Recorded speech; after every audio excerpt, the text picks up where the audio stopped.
My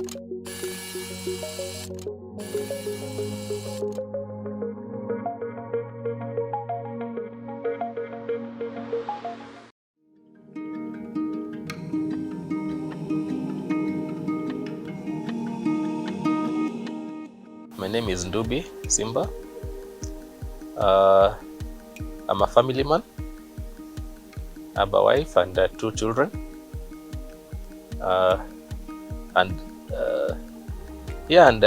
Career-wise, I've worked in the ICT space, specifically in the financial sector, banking and insurance. And my background in education is computer science. Did a bachelor's degree and a master's degree in information systems. My motivation of sticking with ICT. Okay, I would say I'll stick with ICT per se, but since it's my training and I've worked in the ICT space for some time now, about 20 years. And why I keep being in it is it keeps changing. What we learned in college is not what is happening today. So it's every day I'm learning something new. Every week something new is coming up. Organizations want new solutions which you never thought of. So, and I have to go read, get myself new certifications, go online, understand some business sectors, some manufacturing sectors, what kind of technology they need. So the motivation behind it is you are learning new things every day as customers come and give their pain points, and you are there supposed to offer solutions. So that keeps me going, and I'm glad when a customer is happy, I'm a happy guy. We are happy in our company.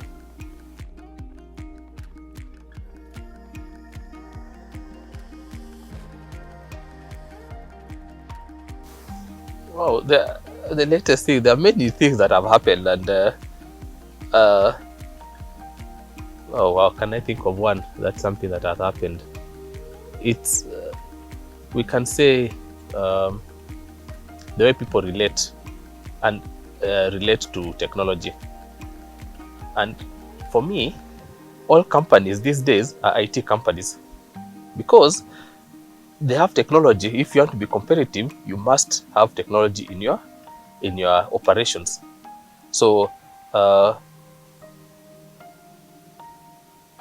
basically, the thing that keeps me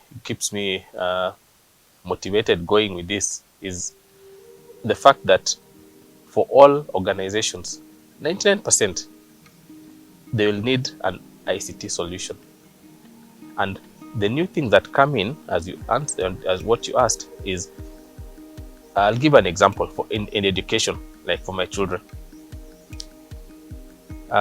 One thing that is new and came out of COVID is children learn better when they're being taught online, specifically music. They have discovered, at least now in the school where they go to, that the children who started online classes learning music and the different instruments are doing way better than those who are taught in class. As a matter of fact, you'll find a grade 3 is better in some instruments than a grade 5 who has been working and has been taught for 2 years plus before this other young person started. So those changes in technology and the way people live surprise me and keeps me going, because there's something new tomorrow. In 10 years time, some of the careers we see today won't be there, and there'll be new ones which none of us has thought of.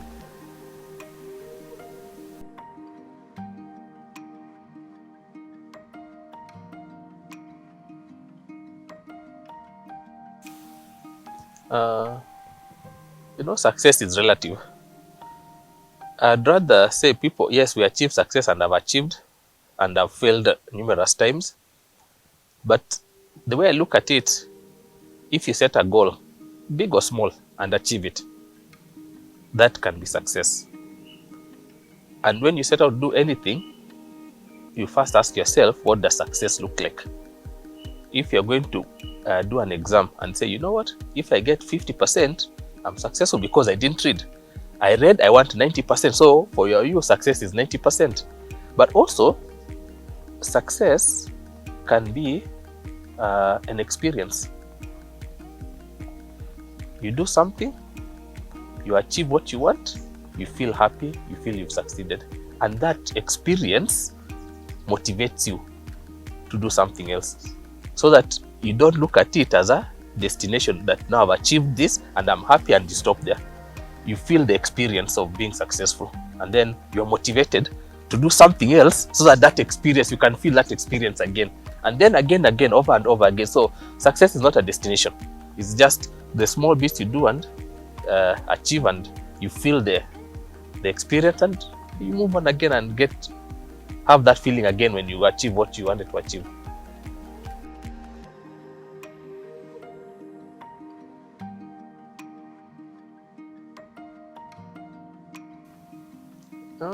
Well, there are a number, but for a favorite failure, for me, would be one that I've learned from. So that, as you mentioned, it changed the way I look at things. One of the failures that now I stopped even going there is I did some farming, capsicum and in the greenhouse, and tomatoes with my wife. We did it for some time, but I think we didn't give it our all, and we lost money, and we stopped the business, and we said that let's concentrate on something else. But that I learned that it's the markets that we didn't understand the markets very well, and know the timing of the markets. But again, with failure, failure is good. It keeps you in check. If you don't fail, as they say, then you haven't tried something new. So, but again, it keeps you in check because it's a stopgap measure. It tells you, look, reassess what you're doing. There's something wrong. Have a second look, or ask someone to guide you on this, so that you can project to a different direction. And for me, that the farming, and also starting a business, and sometimes making assumptions that the market needs this product, and it's your feeling that you think you need it, but you haven't asked the market. You haven't gone through how to ask people, and that is where I think for most of us fail, that business, that they don't go to the market and get the harsh reality that maybe the product you really think everybody needs is actually not as exciting to the market as you personally think.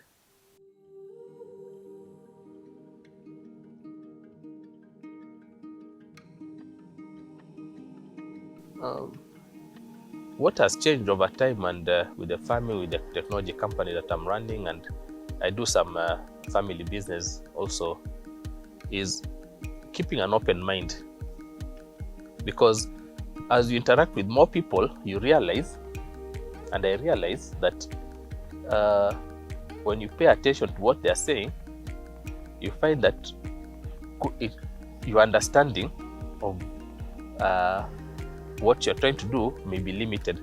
And now keeping an open mind allows you to understand more. And I'll quote, my dad always tells us, in this life you should connect with people who are above you in their careers, financially, whatever. Because a lot of people who are ahead of you, and there are some who you are ahead of. But if you interact with all of them, you will find out, you learn something new from either of them, and the whole spectrum. So for me, that is what that's one habit I'm trying to cultivate and listen to. Even if it's the girl who cleans the office, even if it's my chairman, I'll listen to all of them, and I know for a fact, and it has happened, you learn something new, you have different perspectives of life, and and that changes how you perceive things and how you move on.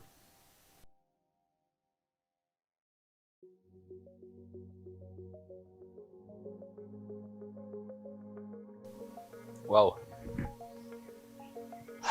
Biggest fear. I mentioned I was a family man. So a big fear is if I'm not there for my children and the family. I know they're young. The firstborn is 10 years, the secondborn is 6. And I'd want to see them through school, college, they get their careers, they move on with their lives, and they live alone, and they have their own lives. And I fear sometimes I want to be there to experience it, to experience that. So that is one of my greatest fears, that if God willing, I will be there and see them at that time. But that is my greatest fear right now.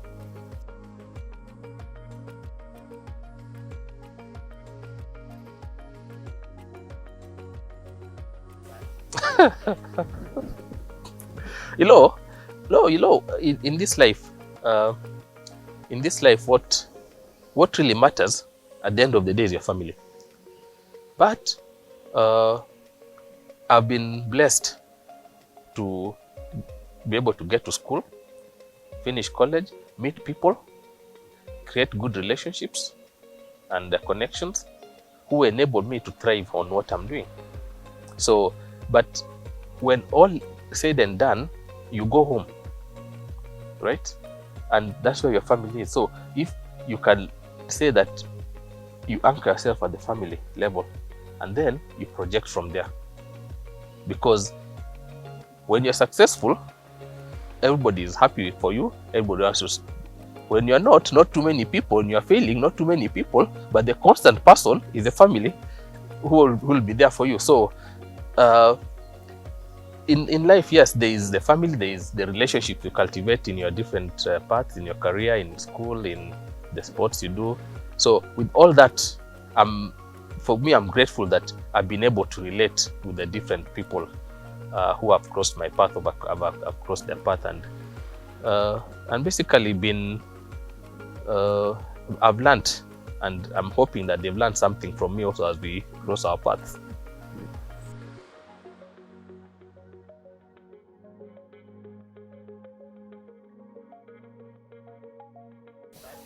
Wow, it's very interesting because I wasn't gifted with reading books, so I just don't read books. but that's not to say I don't keep myself busy with learning. And what I substitute books for, because I've tried, and I do audiobooks on a given Saturday afternoon, Sunday, or just when I'm relaxing, I'll be listening to speeches or documentaries on YouTube or Netflix. Motivational. People sometimes say you spend too much on TV, too much time, but for me, 90% is motivational speeches. And like I was listening to J.K. Rowling's a couple weeks ago. Could have been an old audio where she was at Harvard University, and she was talking about even her book. And I didn't know that the Harry Potter, she was when she went to publish, they declined. I think she got some rejections a couple of times, but look at where she is right now. And also I'm a fan of Barack Obama, and sometimes I listen to some of the speeches he's given in the different universities in the US. So that's what I listen to, those kind of motivational speeches and documentaries about the world. So even when I'm sitting there, someone thinks I'm just watching TV or watching sports or something, for me, as a substitute for books, I listen to these audios and some motivational talks.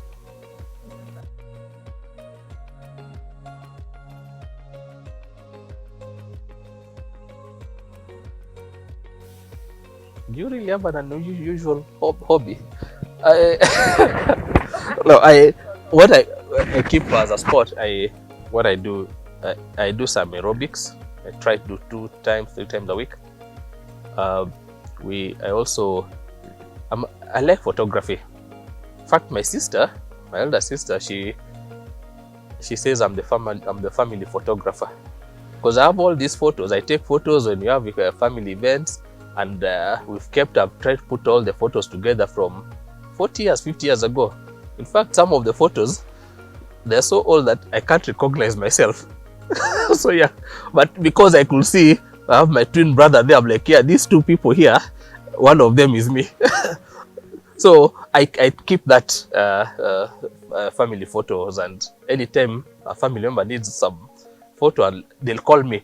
Do you have this photo? Do you have this? I'm like, I might have it online, but if it's very old, then I have to go the archives, go look in the drawers. And those days in the 80s, 90s, there was the hard copy. So, and I've been trying to digitize some of those hard copies. So if you call it that weird, that's what I try to do, and digitize everything for the family, the photos.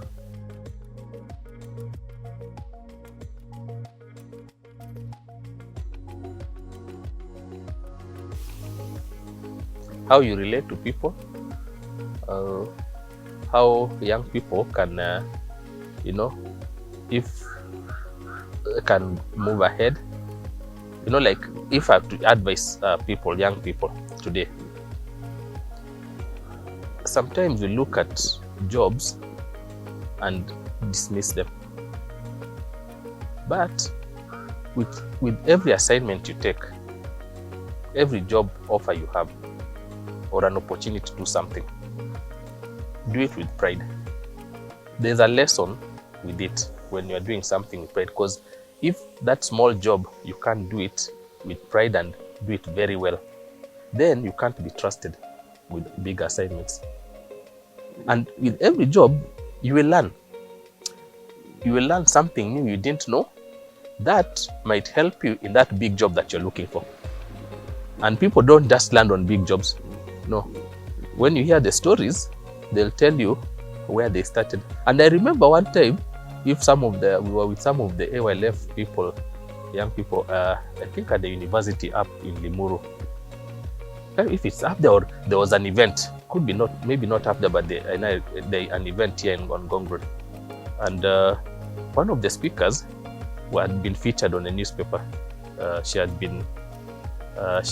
was in a board of several boards of blue chip companies here in Kenya. But when she spoke, she said, these are the stories you don't hear. I went to Stanford. I didn't have school fees. I came back to Kenya and looked, and by God's grace, she was able to go back to Stanford and finish her, I think it was a PhD, and she's back here. Those are the stories you don't see in the newspaper. What you see is board member appointed here, appointed here, appointed here. But that journey, and that's the journey that we need to tell our young people, that nobody lands on the mountaintop. You have to start from down and make your way up.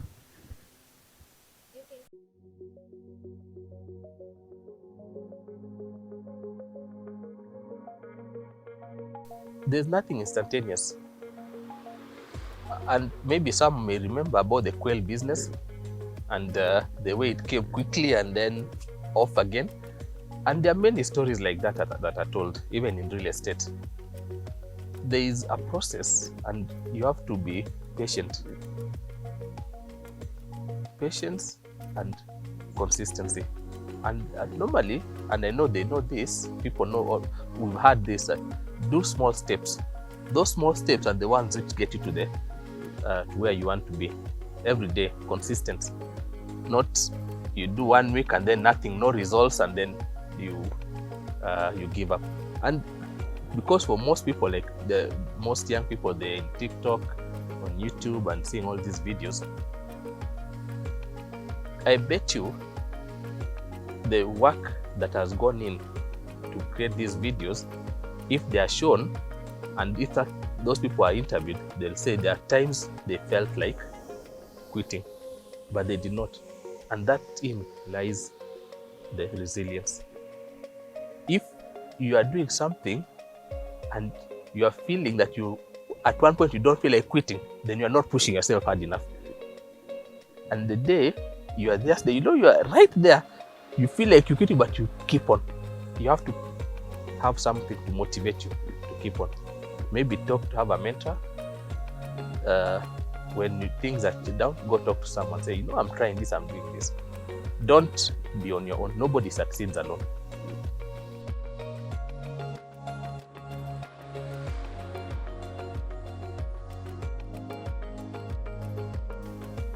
My parting shot is, and this directs to the young people also, and you have to be There's a quote I want to leave them with.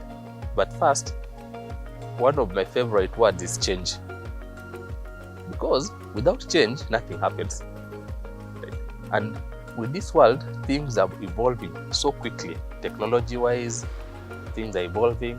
You need to keep abreast with what's happening, keep alive with what's happening, so that in your industry, in your chosen industry, and in others, maybe one or two more or three, because everything is, a lot of things are interrelated.